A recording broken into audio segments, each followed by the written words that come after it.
Good morning বন্ধুরা। এই শীতের সকালে তোমরা কে কী করছো?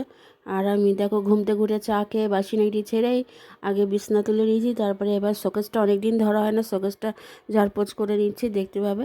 আর এখানে আমার দুটো গণেশ ঠাকুর আছে, একদম একটা এমনি ওই প্লাস্টিকের আর একটা পাথরের, খুব জাগ্রত গনসা। যাই হোক, চলো আজকে এই ঠান্ডার মধ্যে ভাবছি খিচুড়ি খাবো। তোমরা কে কে খিচুড়ি খাচ্ছ প্লিজ কমেন্ট করে জানাবে।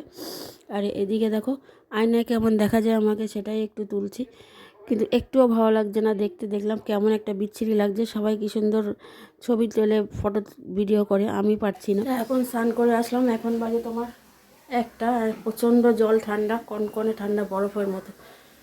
স্নান টান করে এখন পুজো দিতে যাব। আর আজকে রান্না করব হলো তোমার খিচুড়ি, মুগ ডাল আর গোবিন্দভোগ চাল দিয়ে। আর এই দেখো একটা জিনিস তোমাদের দেখাচ্ছি, এটা কিনেছি অনলাইন থেকে। এটা খুব ভালো, জানো, প্যারাশুটের, এটা খুব ভালো। দুটো নিয়েছে 300 টাকা। হ্যাঁ মানে দুটো মিলে 800 ml, মানে এটা 400 আর একটা 400। আর একটা দেখাচ্ছি তোমাদেরকে, দাঁড়ো।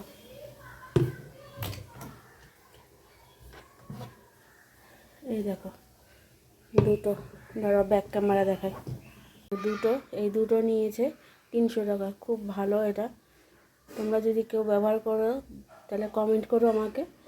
চলো এখন পুজোটা দিয়ে নিই, আজকে সোমবার,